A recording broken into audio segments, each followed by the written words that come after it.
What's up, everybody? This is MJ, and welcome to our Wednesday night training broadcast in Black Women Ready for Self-Employment. Hope you're having a phenomenal week. And today's topic, I'm excited about talking about because it is such a little discussed topic amongst women-owned businesses, specifically Black women-owned businesses. And if you don't have this particular thing right in your business, you're already set up for failure. And so please grab your pencils and your pens and your notebooks and be ready to take copious notes because this is going to be a game changer for your business. So the other day I was reading the annual report about the state of women-owned businesses in the United States. And there were some very encouraging statistics out there, some of which I share in some of my other training broadcasts. But the one that was relevant, the statistic that was relevant to the topic we're going to talk about today was very disturbing. And it was on the how many Black female-owned businesses actually have at least one employee. And what it showed is that 1 in 5 Black female-owned businesses has at least one employee. And we Black women have at least well over 2 million businesses amongst all of us, right? But only 1 of every 5 of those businesses actually has at least one other person working for them. What that means is that the majority, or 80% at least, of all of these 2 million plus businesses are solopreneur operations. Solopreneur being a portmanteau that means that you are a solo act and you are an entrepreneur. And at first swipe, that probably sounds awesome. You know, it means you kind of handling everything yourself, all the revenue that you're bringing in, it's staying in your pockets, and you're not having to pay a team. For a lot of new Black female entrepreneurs, as well as those who've been in the game a little while, seem to think that there is some value in being able to do everything yourself. And I know that that stems back to the strong Black woman caricature. That's what it is. That stereotype is a caricature of a real person, because the strong Black woman is a false figure that a lot of us feel that we have to live up to. That's why a lot of us struggle to ask for help. That's why a lot of us don't want to receive help or invest in help, because we figure I should just be able to figure it out on my own. I'm going to be self-made. I'm going to do it myself. And that is damaging on so many levels. I think I have a video in this group about the damages of the strong Black woman caricature, and I need to do a deep dive into that as well, because it is affecting entrepreneurs on a physical level, on a mental level, on an emotional level, trying to bear the burden of an entire retail operation affects your health, your mental health, your emotional health, your physical health. No business is meant to be run by one person. No business that's making any kind of money or making any kind of an impact in the marketplace. But 80% of the Black female-owned businesses are in this unfortunate state. And they're going to give you different reasons for why that's the case, these Black female entrepreneurs. Some feel that they can't afford a team. Some feel like they've had a team and it didn't work out. Some just flat feel like they can do it themselves. Some know that they can't, but feel like that's the expectation that they need to live up to. And so even though it is crushing them, they still try to do everything. And here's the thing. You are not about to leave your job and start this business to create a worse lifestyle for yourself than what you had as an employee. I'm going to say that again. There is no reason for you to take on the risks of entrepreneurship and the responsibilities of entrepreneurship, as well as the benefits as well, if you're not going to have a better overall experience than what you have right now. That's why I flat out reject the 16-hour entrepreneurial workday. And there's a bunch of experts in this field with me who would refute what I'm saying, but I reject it. I don't believe that you should go from working hard for somebody else's dream, making them rich, living in a cubicle prison, 9 to 5 grind, never seeing your kids, not having enough money, all those things only to turn around and start a business that owns you, a business where you see even less of your kids, where your health is even more stressed out. And I know what you're saying. It's only like that in the beginning, MJ. Eventually it hits, and eventually it mellows out. Well, first thing I'm going to say is what you do in the beginning is what you're going to have to do to keep it. Kind of like they say about men, what you do to get her, you're going to have to do to keep her. What you do to get that business to that level, a lot of times is what you're going to have to do to maintain it, because you would not have put in the infrastructure and the systems and the processes and the team that you need to help you scale. So as you develop and get more and more business, and that's only going to go to a certain point because you're only one person, you're going to have to take that business to that level. You're not going to be able to rely on a team if you have decided that you can do it all yourself. It is so easy to think in the beginning, I'm going to do this, but eventually one day I'm going to change. It's extremely unlikely that you're going to pivot later once everything is going along and you're in your routine. You're going to all of a sudden change and start relinquishing authority, relinquishing responsibilities, and putting processes in place. If you don't have that stuff set up in the beginning, it's extremely unlikely that you're going to be able to bring on a team later. And I'm not telling you what I think, I'm telling you what I know. You cannot expect that once everything is going and you're super busy because you have all these customers and orders and things you're doing in your boutique, that then you're going to have time to sit down and bring on a team. It's not going to happen. What's going to happen is you're going to stress yourself out, work yourself thin, and either you're not going to be able to scale fast enough to keep up with the capital needs of your business or the cash flow needs, and you're going to shut your doors, or your health is going to shut your doors, or your burnout is going to shut your doors. You have to have a team around you. You have to know from the beginning where you want to go when it comes to having a team. So only 1 in 5 Black female-owned businesses have a team. And by team, we're talking about one person. That's the average, which means actually fewer than 1 in 5 actually have a team, right? When you look at the number of businesses, that's the average. But most of the companies do not have, or most of the businesses do not have anybody working for them. And these women are doing all of this extraordinary amount of work, trying to make it grow. But the only way you can duplicate your efforts is by duplicating yourself. And by duplicating yourself, that means you have a team. So I'm saying all this before we talk about overcoming the dangers of having the wrong team, because so many Black women don't even see the value of having a team. We wear doing it ourselves and not needing any help and figuring it out on our own like a badge of honor, like there's some kind of a reward for doing the most and for not asking for help. Can I share something with you? The real honor, the real reward, the real way that you are a boss lady is by knowing how to operate in your strengths and offloading the stuff that you're not strong at or that will take you away from what you're best at, offloading that to somebody else.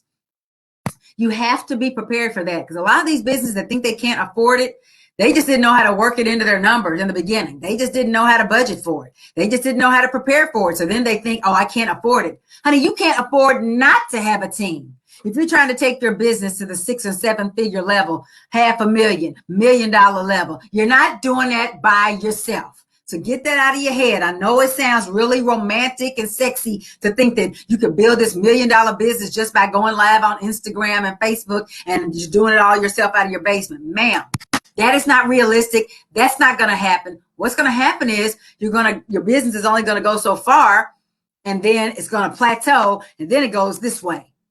Because you're going to lose interest. You're going to lose that drive. You're going to lose money. So many things happen when you do not have a team.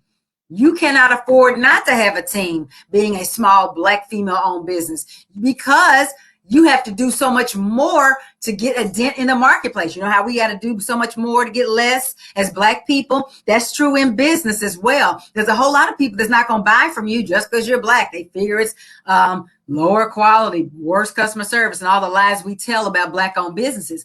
And even though it may not be true, you're going to have to overcome a lot of that from your own. It'd be your own people saying those things sometimes. And then it'd be other people who support their own, like Jewish people support their own, and Asian people support their own, and white people support their own.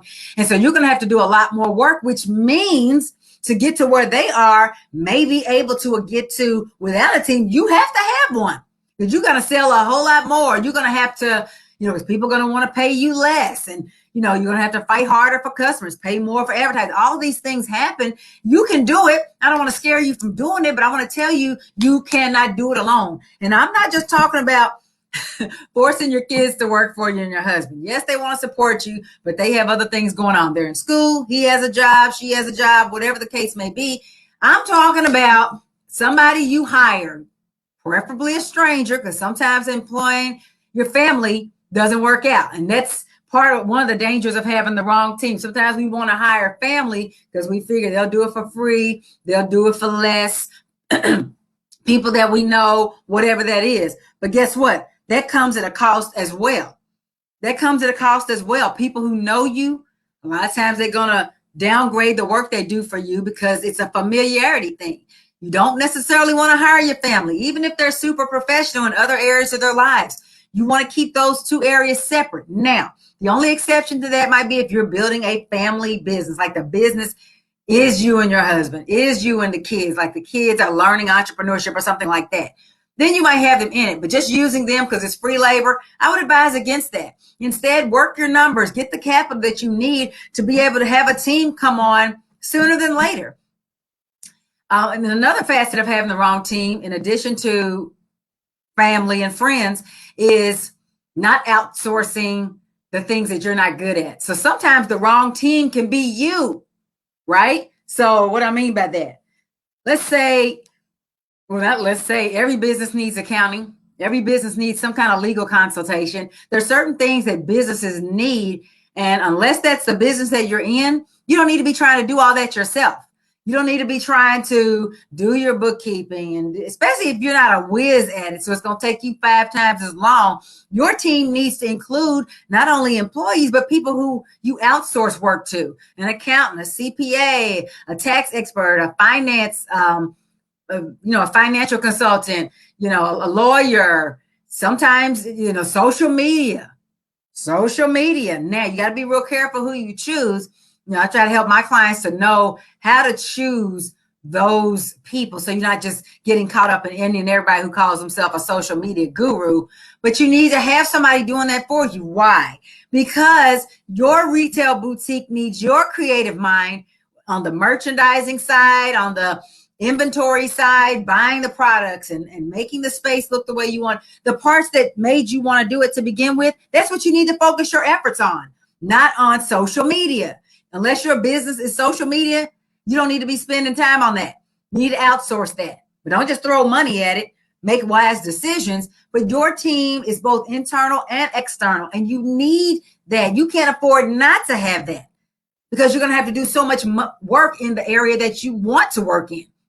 Don't try to save money taking the cheap route and not wanting to pay an accountant, not wanting to pay a social media person or a professional website. And then you're up till 5 o'clock in the morning trying to do something you picked up on YouTube. Like, dude, you need to get a team. And if you have the wrong team, that can be a downside. Even if you do outsource the things that you need to outsource, and even if you do hire people, you have to have systems in place to do what I like to call, and I didn't make this up, but trust, but verify, right? Even though you're outsourcing, or even though you're hiring team to share the load, you're hiring employees, you don't just want to drop your dream on their lap and expect them to take it and run with it the way you do. You need to be coming behind them on a regular, consistent basis, making sure that they are doing the things the way you want them done. You have the right to do that, especially and not even especially, you have to do it in the times when you're paying somebody. You're paying them to work for you.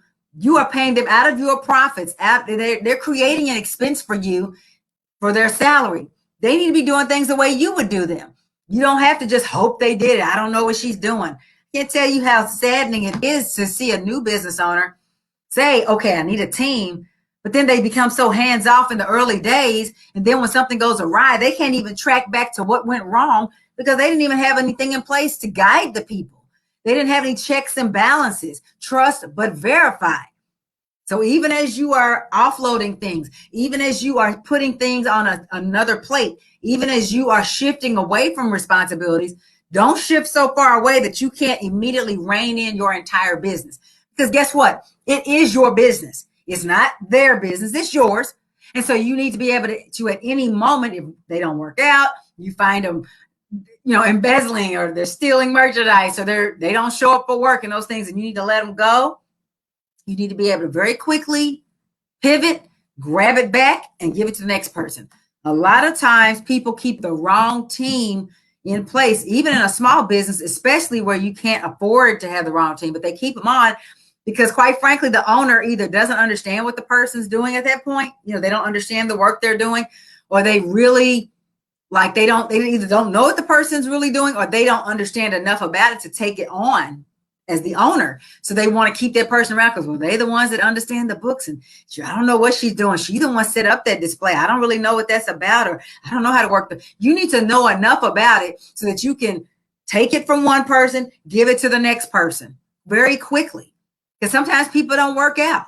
Sometimes people quit. Sometimes people leave, and that cannot be a grinding to a halt of your business. But you also should not be keeping people on board for long periods of time because you don't know what you'll do if they leave, because you don't understand what they're doing or you don't know that work. You need to have an HR system in place. HR. See, I know some of you are squirming in your seats probably because when I said HR, you're thinking, see, that's why I don't want to have a team.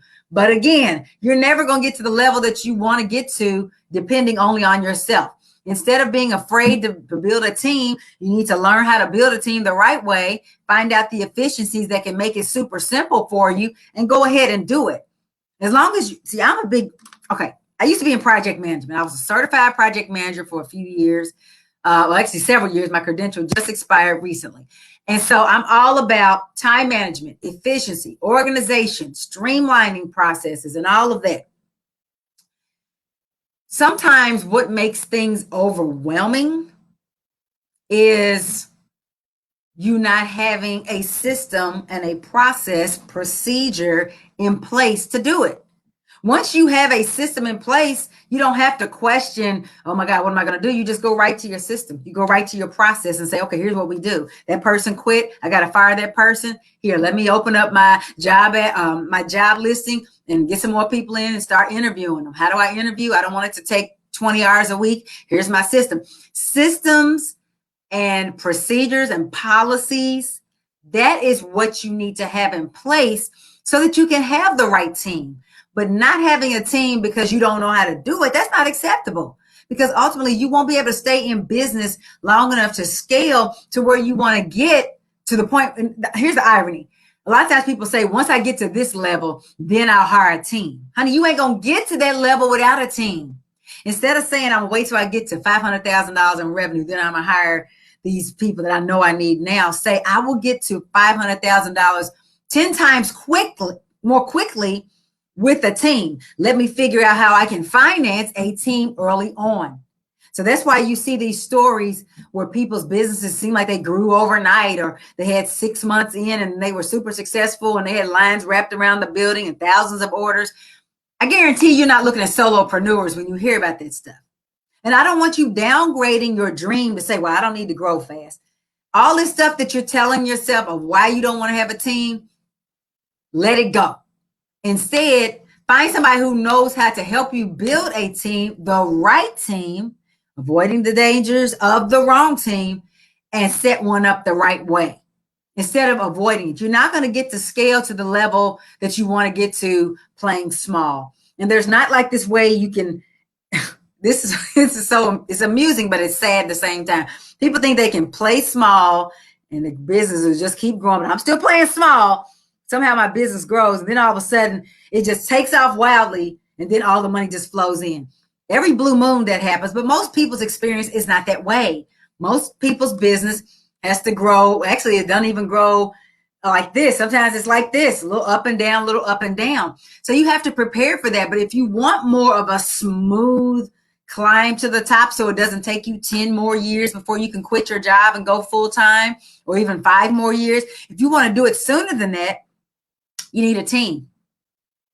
Then don't matter if you have an online store, a physical store, a hybrid store, which is the kind I love, where it's an in-person, mobile, and online store all in one. No matter what you have, it takes a team. Like it takes a village to raise a child. It takes a village to raise a store. It takes a village to raise a boutique. It takes a village to raise a shop. No, I'm not talking about 10 people. No, you might not have 10, but you need at least one or two. You need to defy those odds in the State of Women-Owned Businesses report. That was astounding because when you look at all the other minority groups in the statistics, we were the lowest one. Like we're the ones not hiring, but we're the ones whose businesses need the most help. You can't afford not to have a team. And the thing is, if you look at the value of a good team member as compared to what you pay them, if you train them right, you get the right person in there, and you make sure that they have enough work to do and the right work to do, and they are an asset, you will have 100 times the return of investment on the time, on the money that you pay them by the hour. A lot of times we envision a team, people envision a team as, let's see, what's the least amount I can pay them? And they're just going to do this basic stuff and I'm going to do everything else. Well, ma'am, if you are thinking like that, you're already on the wrong track. You need to be thinking, how can I set my employees up for success? How can I attract the best talent so I get the most money from what I pay by the hour, if you pay hourly? Because the difference between $10 and $15 an hour, yeah, it's a little bit of money. But when you think about the difference in the caliber of people you can get just between 10 and 15 in most cities in America, it's exponentially different. At the $10 level, you're getting people that are at the maybe fast food restaurant level or those types of jobs. By the time you get to 15, you got people applying sometimes that have degrees and things because of the nature of the job market. You get a better quality associate and somebody who values you if you pay more. We're going to have to, here's another video I need to do. Another video needs to be done about how to decide how much to pay people. And it's not based on what everybody else is paying necessarily. But if you get the right people by attracting the talent that you need, you're going to get your money out of them. You're going to make more sales because now they're taking stuff off your plate and you can focus on what you're good at, your product, your creativity, being the face of your business, or whatever those things are that you love that drew you to this business to begin with. You've got to make sure that you are hiring a team as soon as possible. And I'm not always talking about a full-time team. It could be somebody that works part-time for you. Whatever that looks like, you don't want to go it alone. And you also don't want to just hire the wrong people just because they come cheaper or because you know them or because they said they were willing or they seem like nice people. You got to have an HR department even when you don't have an HR department, so that you can screen and properly vet the people you're bringing on to your team. Because no matter how cheap they come, they will not be worth a dime you pay them if they, like I said, start stealing or start, undermining, start, sabotaging, or just don't do anything to add value. There is an art. I believe there's an art and a science to most things in this world. And there is an art and a science to finding the right team. You don't want to leave it to chance. You don't want to tell yourself, yeah, once I make so much, then I'll hire a team. It's going to take you 10 times as long to make that amount before you get to that point. You might not last that long because the bills are going to be the same whether you have a team or not. The bills, the overhead is going to be the same.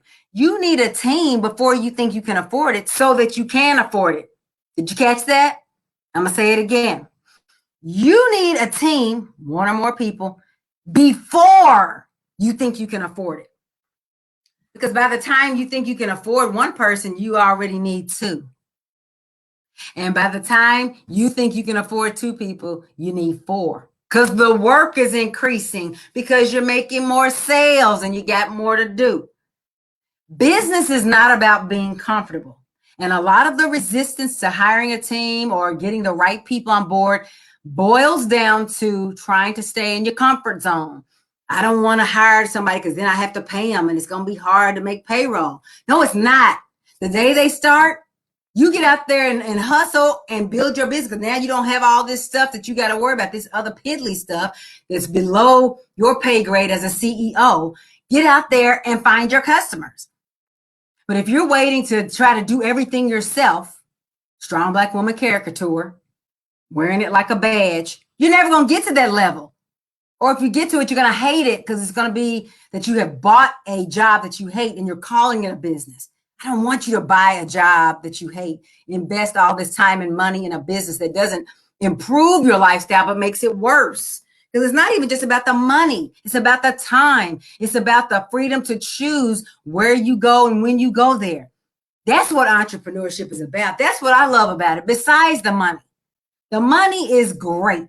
You know what I'm saying? But being able to get up in the morning when I want to, work from wherever I want to, do only what I love and outsource the rest, that's what makes it worth it. And if you are starting a business, a retail business with inventory and with websites and orders to fill and customers to interface with, it's a lot of work. And you don't want to build it in a way that makes it like a ball and chain and worse than what you were experiencing in corporate America. Because at least in corporate America or wherever you work right now, somebody else is taking on all the risk. The owner, the CEO, whoever's name is on the dotted line. Once you start a business, now your name is on the dotted line. Your reputation is out there.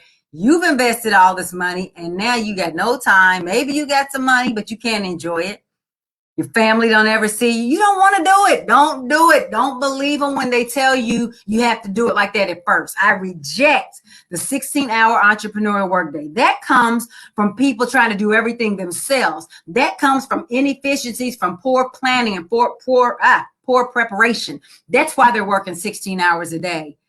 Or just not knowing what they're doing because they did not ask for help. That's why they have to work so hard. If you get the right help, the right guidance and leadership out the gate with an experienced mentor that's dedicated to your success, if you plan to have and that's part of your team as well. That guidance at the beginning is a part of your team that you need to have. And if you invest in staff, invest in outsourcing the tasks that you don't need to be working on, that's when your business is going to scale fast. That's when you're going to have that overnight success. It ain't overnight. It's because you planned and you properly prepared for it.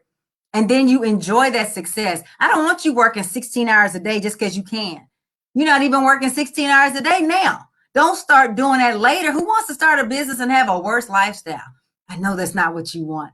Think about your reasons for starting. Almost every woman I talk to who has children says that their reason for wanting to be self-employed is to spend more time with their kids. Why would you take on a business and then spend even less time with your kids? You wouldn't. It makes no sense. And even if that's not your motivation, you want your life to be better. And I believe, and I know it's possible to have a better life right out the gate. If you build your business, your retail shop the right way, you can enjoy the benefits right away. Even as you're building and scaling your business, it doesn't have to own you. You can stay in the driver's seat.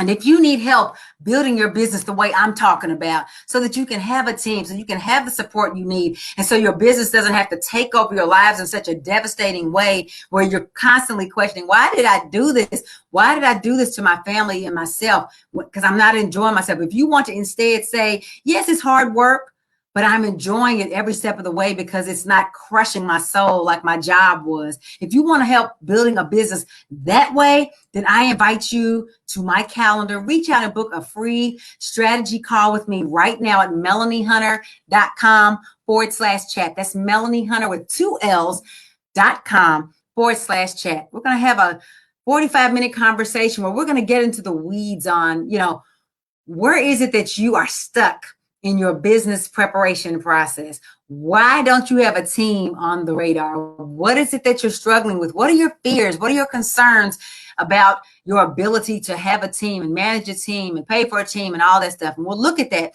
And then we're going to talk about where you want to go. What do you really picture? Do you picture yourself doing all the work forever? Or do you really want other people doing the work while you're sipping frozen drinks on the beaches of the world? And then we'll map out a game plan to get you to that dream, to that beach, to that 6-bedroom house, whatever your dream is, as quickly and as profitably as possible. Turns out we're fit to work together, we'll do it. If not, I'll send you to whatever's going to serve you better. But you're going to get a ton of value, and you're going to be crystal clear on the next steps you need to take to get to your freedom-focused boutique. So book your call right now, melaniehunter.com/chat. I can't even talk, /chat. You see it on the screen, Book your call. Don't wait. You've been waiting. You've been thinking about it. You've been talking about it. You've been trying to figure it out on your own. You can't figure it out on your own unless you're a business expert. And if you're a business expert, you don't have to figure it out because you already know it. Stay in your lane of creative expertise and let somebody help you. At least it starts with a conversation. I can't help everybody, but there are some of you I can help, and I would love to have a conversation with you. Melanie Hunter, 2ls.com/chat, and we'll talk soon. You guys have a great night. I'll be back in a couple of days with our last training for the week. Meanwhile, get out there and get one of the spots on my calendar because I don't have very many, and we'll talk soon. Take care. Bye-bye.